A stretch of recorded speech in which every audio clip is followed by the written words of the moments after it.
And welcome back, everybody, to day number 2, or week 2, round 2 of World Team League Winter 2022. I'm, of course, your host, Light VIP, and with me is the one, the only, the beautiful casting cat himself. Welcome, Asher. Hello, hello. Let's go. I actually haven't looked at the matchups yet, so I have no idea what we're in for. I'm very excited. You're like, I'm just waiting for the graphic to pop up. It's gonna be crazy. It's gonna. I'm just coming along for the ride. Yeah, it's gonna be insane here. We have 2 matches going on back to back. The first one is Shopify Rebellion going up against Team GP, and here we can see their lineup. Team Shopify. Uh-huh. So we've got Huston, Scarlett, and ByuN. That is a strong lineup they're fielding there. I feel like they have Lambo. I was about to say I feel like they have another player. I know Lambo's been feeling a little bit under the weather, so I wouldn't be surprised if they give him the night off tonight. But for Team GP, a pretty strong team coming in from there as well. Ryung's been showing some really good results lately in the GSL and in the qualifiers as well. And Cham recently actually picking up that win in LATAM. Yeah, our latest Latin American champion, mate. So he's going to be a bit of a wild card that we're going to keep our eye on as well. We can see arguably the ace players here of both teams. They will not be playing against each other here today, but I think that they're aces, so they want to just show them off a little bit, you know, the potential power of those teams. I see what you did there, the champion. Very good, very good. Mm-hmm. Yeah, so meanwhile, here we do have the matchups for today. So Scarlett will be going up against Nightmare, something I do have slight concerns for her there. I know she has been having a little bit of trouble with Protosses in recent memory. Meanwhile, we have ByuN going against the rather cheesy creative Protoss in Prince, and a bit of a ZVZ to finish things off, with Lambo actually being fielded after all. Yeah, pretty interesting here, especially because you were talking about it. Lambo has had a bit of a harder time in DreamHack. I mean, he still made it through, don't get me wrong, but I know that he was expecting a little bit more from himself. Oh, but as we get into our first matchup here, Scarlett, let's have a look at her stats, mate.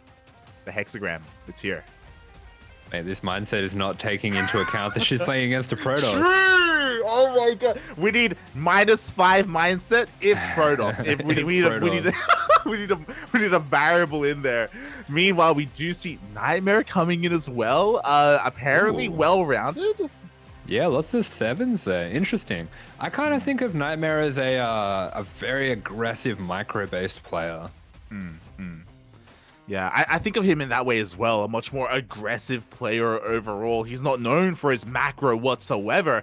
But we can see our first map here is going to be Waterfall, and that's something to bear in mind, right? Even though Scarlett is a very storied player, she's got a legacy behind her. You know, she's been around for a very, very long time. ZVP is something that I'm a little bit worried about. But on a map like Waterfall, things can get crazy, and she could avoid a later game, which I'm sure she wants to avoid. Yeah, that's right. And Waterfall, actually, it will force her to change her playstyle a little bit just to account for the smallness of the map, which I think is going to be in her favor. I think against someone like Nightmare, you don't want to give them too much room to be able to carry out their strategy or whatever they have planned. I hope that Scarlett will be looking to take control of this game from a pretty early stage.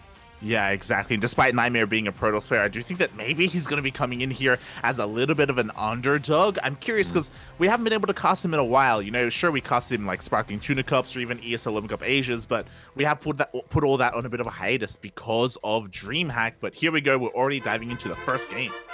Yeah, and spawning here in the top right-hand corner, this is the blue Zerg playing for Shopify Rebellion and Scarlett. And in the bottom left, representing Team GP, it is Nightmare. Yeah, so I do believe Scarlett's still in the foreigner team house at the moment in Korea, so this will be a very low ping matchup, no ping advantage to speak of between the two players, and that does mean that Scarlett as well has been practicing quite a lot. I know she's been streaming quite regularly as well. Yeah, she's been very active on her Twitch channel.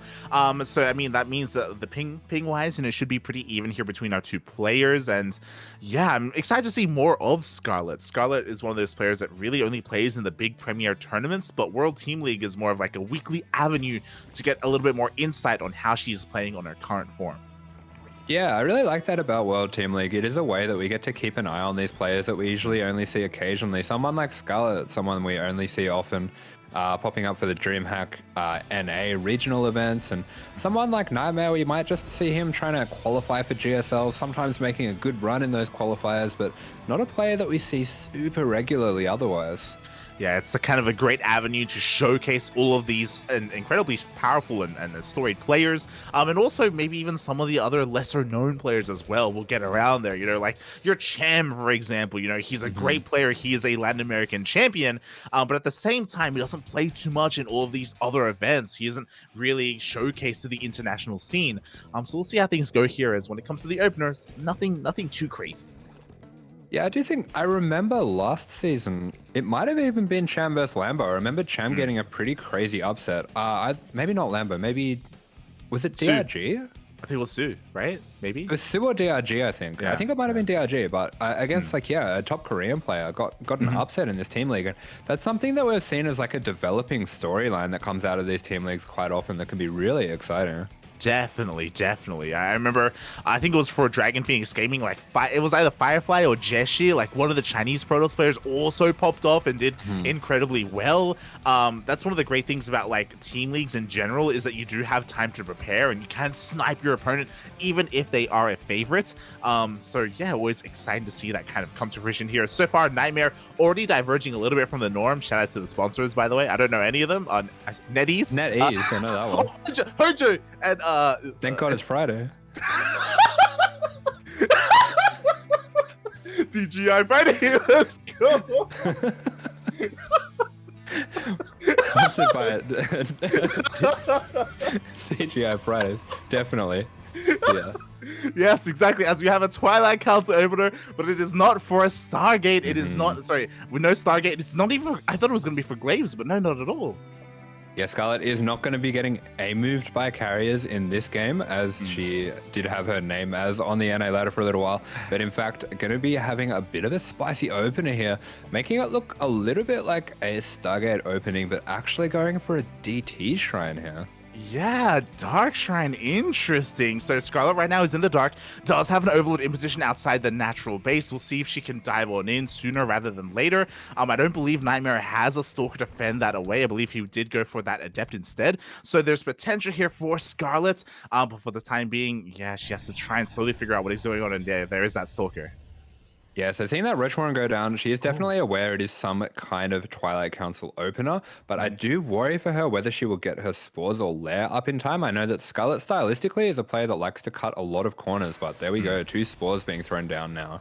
There we go. But I also like this from Nightmare. Even though he is warping in a couple of DTs and he's going to be going across the map with them, he's already getting ready for the next step of this plan. More gateways are being thrown down. We have Charge on the horizon as well. Even the DT, even if the DTs don't deal too much damage, he can transition into Charge Lots and Archons. Yeah, and this is a well-timed third as well, so a bit of a tempo play coming out from Nightmare here as we see that first DT now heading into the third base, and it will get deflected very nicely with the Queen, so Ling's even trapping it in place inside the vision. Yeah, one DT already going down. We have another DT headed towards the natural base. Instead, there's already a Spore in position. This time, Nightmare is going to pull back, and he will be able to save this and keep this alive. But already, this opener hasn't really done too much. Likewise, though, again, he can incorporate those DTs and morph them into Archons later. Yeah, that's right, and that does make it a little bit more painful losing that one DT, because it does look like he has only morphed the 2 DTs for now, so that DT without its brother not going to be able to make that Archon, and will just have to be kept as a DT, and it doesn't really look like Nightmare's looking to go for any Blink DT, Charge Tech, or anything like that, as we do see the brother morphed in there for the Archon, and we will just have a little bit of a Charge Archon timing, it looks like. Yeah, he was able to meet up with his Asher, if you will. What does that mean? He's AsherBro. He's AsherBro, yeah. All Archons are just, that's what I am. That's what you are, I'm man. an Archon. Combined, mate. And Charge is done, by the way. We have a Gateway Explosion. I was almost thinking that maybe this third could be a little bit of a fake out, but he is probing it up, don't get me wrong. He is getting it saturated, but with this War Prism, he's going to be coming out across the map, and already a large amount of Archons. 3 going to be finishing up for this push. Yeah, we see 3 Archons ready to go. They are, in fact, underneath this Overlord, so Scarlett sees exactly what's going on, but Nightmare hasn't really shown any Charge Lords as of yet.